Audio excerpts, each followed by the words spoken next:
So we are here today with Dr. Fred Alsop again, who's going to give us a little bit more information about the Tweetsie Railroad. And would you mind just explaining briefly about how Tweetsie got its name? I'll be happy to, Rachel. It's good to see you and the crew back again. Thanks for coming. Tweetsie actually refers to the sound that the whistles made on these small steam locomotives. And story goes that one of the girls' schools that was along the route in North Carolina gave it that name. They'd hear this little whistle blowing down in the valley, and sometimes they would run out to see the train and wave at the engineer and the conductor as they went by. And so the East Tennessee and Western North Carolina, which is the railroad, sort of a mouthful, became affectionately known as the Tweetsie. And it's from the sound of the whistle. Okay, excellent. And it looks like we are here in the Hampton section of the Tweetsie right now. What exactly can you tell us? I see we've got a data book right here. What's the purpose of this? Well, the Tweetsie Railroad also has an East Tennessee and Western North Carolina Historical Society, as a lot of railroads do that are what are called the falling flags. They're no longer in existence, but they had a rich history and a rich tradition. So part of what we were trying to do is take information that was assembled by this historical society and other writers and incorporate it into this railroad, because part of it is make-believe. Any railroad is going to be, and we're trying to put 33 miles of railroad inside 1,300 square feet. But for those people who really have a strong tradition of what the Tweetsie was and what it meant to them, we want to make this as realistic as we possibly can in miniature. So we've got lots of data books. We're going to copy the town settings as best we can in miniature. All the bridges will be the right length and the right shape and the right structures, and the tunnels will be as well. So we're following these books just as if it were our Tweetsie Bible as we begin to try to construct this railroad. Great. And would you mind taking a look with us of a couple of the pages of this book? Oh, happy to. I'll show you, since we're in the Hampton section right here. This is the East Tennessee and Western North Carolina Railroad and the Laurel Fork, which was the southern railway that came in as far as Hampton. And an interesting thing to us about the Tweetsie, it's a narrow gauge railroad. We've talked about that. But it's fairly flat from Johnson City to Hampton. So they were able to lay dual gauge track, which meant you had narrow gauge, but also an extra rail that would make it standard gauge, 4 feet 8.5 inches. And they could pull standard gauge cars between Johnson City and Hampton. The first tunnel, the one we're standing at, was big enough to let big cars go through. All the others were cut for the smaller locomotives and cars as they went up through the gorge. So this is Hampton. We can see where the Doe River runs in, and we'll be able to model sections of this and keep the river in the right place, the town in the right place, and any turnout, like this little siding right here. This will be the Hampton siding, and that's where the depot will be, and part of the town will be here as well. Okay, so earlier on you mentioned the Hampton Covered Bridge. We talked about that. You'd shown us this picture right here. What specifically can you tell us about this bridge? Well, this is a neat little bridge. It's about 124 feet long. It's set down in the valley of Hampton, and it was the only covered bridge on the line. Lots of early railroads did covered bridges, but they weren't too popular because you go through with all that smoke billowing around and the crew comes out coughing. But they have this nice covered bridge called the Hampton Bridge, and that's going to be this little area that you see right here. So we've got narrow gauge track all the way across, but you'll notice that the little plastic ties change in size. These are much longer, they're narrower, and they're much closer together than the ones on the regular roadbed. And it's what is called bridge track. And because it's got a wider base, it makes a much more even distribution of the weight of the locomotive and the train as it goes across. So it makes it more load-bearing, where these are put down on terra firma. This one's being carried on a wooden structure or a steel structure. And we looked at this little picture before. This was an end view. You're looking through the bridge itself. When you see this, just as if you were in the locomotive and about to enter the bridge. And it'll be painted the nice shade of green that they had, and it'll have the nice red roof that it had. Is it ever challenging for you guys to be able to keep the train on track from one set to another? In model railroading, just like in the prototype, that's always the challenge. You don't want the train on the ground. you want it on the rails. And we have the same problem here. The problem that we have that the prototype doesn't have is that electricity is running through the rails to power our locomotives. And we have to keep the rails clean, nice and shiny, so that they make great contact. So that's the purpose of this transformer right here then? This little transformer is a test transformer. I can pick it up where you guys can take a look. And this is a little cheap transformer, but it'll put out enough voltage, about 12 to 14 volts, that will power our locomotive up through here. And we'll put what are called feeder wires. There's 2 big wires running through here. There'll be little wires every 3 feet coming off and soldered to the track, so we get good contact all the way up. But right now, we're testing every foot of this as we lay it to make sure that our little tweetsies are going to stay where we want them to and not down on the floor. Sure. This is it's called a switch or a turnout. And if I was coming this way, my wheels would get right on there and they would take me right down through here. And with this gap open right here, the other wheel would stay right there. So it's going to divert me or switch me, turn me out into this. Gotcha. If I have a little motor on this, which I will have, and put it to this side, now the wheel catches here and follows this track down through here, and the gap is on this side, so this becomes my stock rail. And both wheels will stay here. So it's a way of getting you from one side to the other with these points moving back and forth. Cool. So we've moved out of Hampton and we're going into the Doe River Gorge area, and you were saying that there's a camp that's going to be built in this area. What can you tell us about the camp? Rachel, you're exactly right. We're moving on south along the railroad, and the Doe River Gorge is a famous place along this railroad, and lots of folks that never rode the train will know Doe River Gorge because now there's a Christian ministries camp there that has lots of assemblies and lots of summer programs and others. But if you go there, occasionally there's still little train rides over about 3 miles of the old Tweetsy track. So I know a lot of folks will know where that is, just on the south side of Hampton. So right here, we're entering the gorge. We'll enter a tunnel, which is from my right hand to my left hand. That's tunnel number 2. And it's just a dark hole in the wall.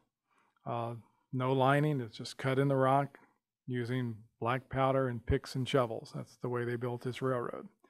But the tunnel's still there, and a lot of visitors have walked through that tunnel and walked the railroad track probably for a couple of miles. And we're going to do the same thing.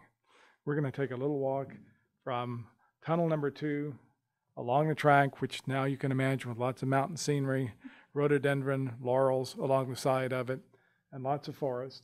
And we're going to get to our 3rd tunnel. There are only 5 tunnels on the whole railroad. We've already come through 3 of them. And we're going to swing around, and now you can begin to hear the rush of the Doe River. Hear that sound? Of course. Yes. All right. And we're going to swing around here and go to Party Point. All right, we're on a little journey, and we're coming around this sharp turn. And sitting right here on this side, there'll be a jagged little rock with 2 pine trees on it. You can see those pine trees today. And it's going to take us to the most photographed area on the whole railroad. This area has a mountainside going straight up and even hanging over the rails. And it's a famous place named after the builder of the railroad, a fellow named Pardee. And it's called Party Point. And if your feet sort of feel wet right now, we're standing in the Doe River. It's this big gorge down here below us. So we're going to scenic this so that there's a real drop off. They made retaining walls along the side. It was so steep to keep the track from the roadbed from eroding down into here. We've got this nice big bluff overhead, and they had a nice scene looking down in the river, so that for years the trains would stop, especially the excursions that they would run on special events, and everybody in their Sunday best would have their pictures made along here in Party Point. So we can find lots of historical photographs that show us what this looked like, and we're going to try to duplicate it. If there's one place on the railroad that has to look right, this is going to be it. One thing that you'll notice is that there's hardly any place where the track is straight. They were following a winding course that the river had cut, and they were using that to their best advantage, where they didn't have to move very much material. And so our little track is curving right along, just as they did. And we're climbing now. When we got to Hampton, we left the level areas. And so slowly we're climbing, climbing, climbing. This railroad went over 3,000 feet. At one time, it was one of the highest railroads in North America. We won't quite do that here. The ceiling's too low. But we come up here and we make a nice sweeping turn, and we get to Truss Deck Bridge number 2. We had a wooden deck bridge way over there before we got to Hampton. And this says it was 147 feet long.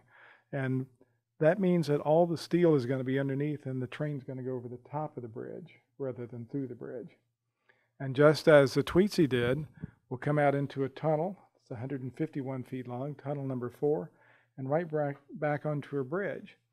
But this one, the bridge will be up above the track and the track will go through, sort of like a highway bridge does. And we've got some nice pictures of both of those. And then that's going to bring us on back around and down toward tunnel number 5, which is way down there in the curve. So one thing that's evident while we're standing here is that the railroad's a lot lower over there on that side than it is over here. And this railroad climbed and climbed and climbed, and so our model railroad has to do the same thing. And we've gone uphill and back around, and we're at tunnel number 5 over here, which is the last tunnel, called Sand Tunnel, that eventually collapsed and had to be routed around.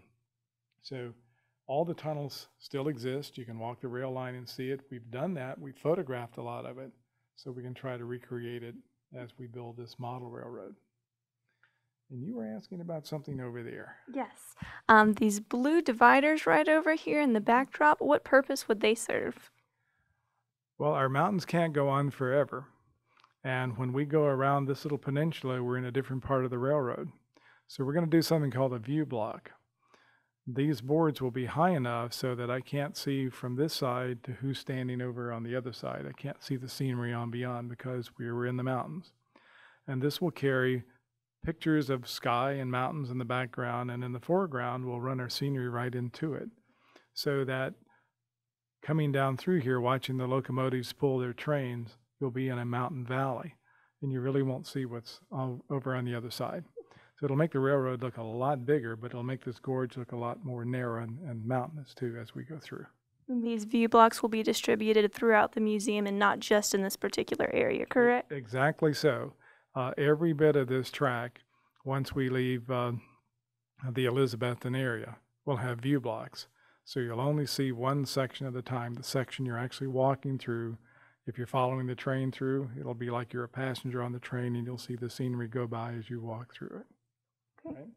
So it looks like we're at the last bridge of the gorge right now in Blevins Bridge. What all can you tell us about this? Well, this is an interesting bridge. It is the last one in the gorge. It's 110 feet long. And the neat thing about it, it's the only bridge that's still in use, but not by the railroad. It has been paved across, and it now leads into a couple of houses. So cars can go across it. You can drive up and go across, pretend you're in a locomotive if you want, and go through the Bevins Bridge. And after we leave that, we get into a series of rock cuts as we go on up, and we're still following along the edge of the river. So we'll pull our little locomotive fairly fast, get to the Blevins siding. They had a little station there and a place where 2 trains could pass. One could stop and wait for the other. And that's what we built right here. And as we go on up, we make this nice big curve, and we're at a place called White Rock. And White Rock, we fudged a little bit. There should just be a track going here and stopping. But we want to get all the way back over to that highest elevation that we left on our imaginary part of the railroad. So we built a ramp starting here that we're going to hide. And this track will run all the way around and end up back over by Elizabethton, a long way away. But don't tell anybody we're cheating, okay? We're at a place called Crabtree on the line at this point. And Crabtree had a spur. They had a little freight house. So this is a place where they would back 2 or 3 empty cars in, or maybe they're bringing loads up with some things to be distributed to the locals here. And those cars would stay for a while and either be loaded or unloaded, or perhaps a load taken off and another load put back on. And the main line goes in behind it in the little loop. And that will take us on up to the next bigger town that's on our way, and that's the town of Roan Mountain. And that's what's going to sit right here. We don't have the track down yet, but Roan Mountain had a station sitting right where the highway is running today. And some of the buildings that were there when the Tweetsie was running as late as 1950 are still there. The old drugstore built in the 1800s and some of the other buildings. And we'll try to recreate some of that town here. So you sort of have a feeling that you're in the town of Roan Mountain. And then the train is continuing on south. So we'll go south too. All right. We're still climbing, so notice that the railroad is almost up to our shoulders at this point, so it's still puffing uphill. Across one more bridge called the Ray Bridge as we're getting pretty close to the little town of Shell Creek, which is just on south and east of Roan Mountain. And we cross one last little bridge, which is the Shell Creek Bridge. And the little town of Shell Creek is still there, at least parts of it, and we'll recreate as much of that as we can. It's going to have a siding track as well that will occupy this space here. And we're continuing on toward our destination. We'll run through one more little town, which will be Elk Park. Rachel, we're still heading south and east. And so we've got the little town of Shell Creek in our imagination right here. And now we're getting close to the state line between Tennessee and North Carolina. And if you're riding toward Elk Park today from the town of Roan Mountain, you'll see the big sign that says now you're entering North Carolina. Well, we entered North Carolina at a place called the Fill, where they went through a large gap, first with a wooden trestle, and then later, because as the trestle began to age and get weak, they simply brought car after car after car of dirt and rock and dumped it from the top of the bridge until they eventually filled in the whole valley, and then they went across it. So we're going to have part of that fill right here on State Line Hill. And that'll take us into the little town that still exists today, which is going to be sitting right here. And this is the town of Elk Park. And Elk Park is interesting because when you drive through Elk Park today on the highway, you're driving on the old Tweetsie Railroad, and it's higher than the town. So you see the town sitting down in a little valley. So our railroad's going to come across the top. Depot's going to be up here. And the town's going to be sitting down here in this little valley, so that the second story windows are going to be about even with the railroad track. And now we've almost gotten to our destination. And that's this whole wall back here. This railroad was built from Johnson City in the late 1800s, the 1880s and early 1890s, to get to a place called Cranberry, North Carolina. In the mid-19th century, one of the richest deposits of iron that had magnetic qualities, magnetite iron, was discovered. A huge vein, and that's the reason this railroad was built, to bring that iron ore either smeltered here or down to Johnson City, where later they built the Cranberry smelter, and get it out to the outside world. And that is going to occupy this whole area here. And once again, we're level. We've stopped our climb. The railroad's coming in on the top level, and the town and the mine sit down here lower. So we'll come down to a station that's going to sit way down here, even though the railroad comes in up there. And we looked at a cardboard station house before, an engine house. And back here behind you, you've got another one. There was a 3-stall engine house at Cranberry. And this one is the size that we want to make it, and it's sitting right where it's supposed to be. And Cranberry, at least the schematic for Cranberry, looks like this. So these 3 tracks down here are these 3. This is our station sitting down here. All the mine buildings are going to sit on this level, and here's our little 3-stall engine house is sitting over there. And the track going out right by your thumb is going to go on to Newland and eventually to the town of Boone. But not in our lifetime in this railroad. Well, we started our journey down there where your left hand is. So that's Johnson City. And if we follow that up to where the orange line is, the orange line becomes our Tweetsie track. And we come across and down where I'm standing, down this loop, and you can see we started at the coal chute. It's on the south side of Elizabethton. We drive down to the Valley Forge Bridge. We visited that. We get eventually to the tunnel and the covered bridge as we come back, where my thumb is up here, we're going around from Tunnel 3 into Party Point, and we took our little walk. Got that? Took our little walk along Party Point, our curved track. Here's our truss bridge that's a deck bridge, our Tunnel 4, and the next bridge, which is a through truss bridge, and on around Crabtree and eventually around to Blevins and up to the town of Roan Mountain, and on around the next peninsula to Shell Creek. Elk Park is right up here, and what's not on the map is Cranberry. But this is the schematic that this model railroad was being built from. The green lines indicate where there are view blocks so that you can't see across, and we've talked about the view blocks before, and you can see them extending on out. So a visitor here following the trains will walk over 200 feet, but that's representing 33 miles of track.